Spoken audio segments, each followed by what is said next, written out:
Breaking Bad and Better Call Saul. Very, very exciting. I have not been to Comic-Con yet, and yeah, it's my first trip ever. And to be in Hall H and feel that kind of, like, just the roar and the vibe and the love of the fans, that's thrilling. I mean, that was amazing. And all the fans on Twitter this whole month saying how hard they've worked to try to get tickets, or standing in long lines, or trying to win sweepstakes.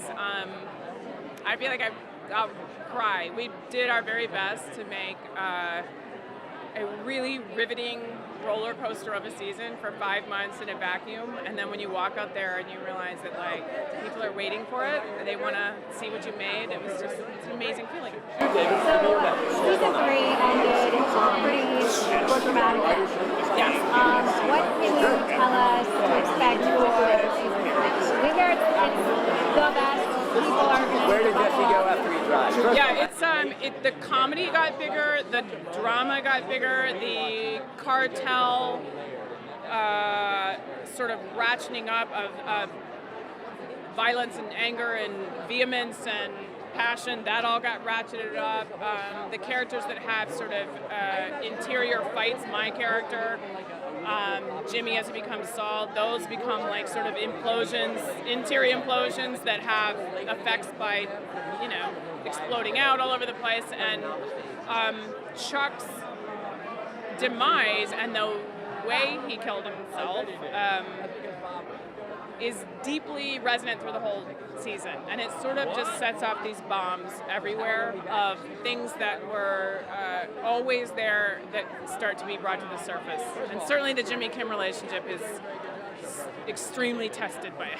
Yeah, so Jimmy still has Kim at this point. Are they going to hold it together? It's a hard question to answer, and they don't tell us anything past the script that we're doing, and they don't plan the future seasons, so it's not like I do know the long-form arc, so it's very kind of thrilling to be a fan and in the show at the same time, reading these scripts. And, but it is truly tested, and it was hard. It was challenging this season. Bob and I felt very sad about Jimmy becoming Saul at times, and sad about the isolation that presents for a character like Kim, who has trouble reaching out anyway, and the car accident and her trying to find where her ground is. What I can say is that they,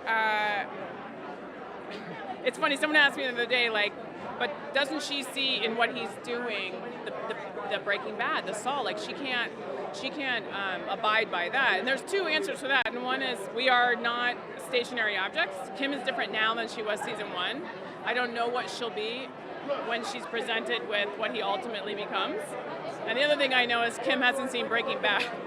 So I have to keep reminding myself to just deal with where he's at now and where she's at now. And they did a great service to those characters this season. And I'm hearing that we are going to get a lot of little Easter eggs, Breaking Bad world. Yes. Season. What can you tell us to be on the lookout for? Really fun stuff. We have Lalo. Tony Dalton is playing him, and he's a phenomenal actor. If you haven't heard of him, look him up immediately. And there are also some locations that will be very exciting for fans to revisit, sometimes in the state that they know them and sometimes in different states. Very cool. And also some connecting of the dots of how certain people came to be wrapped up in certain things. Want more extra? Hit the subscribe button and the bell and never miss a video.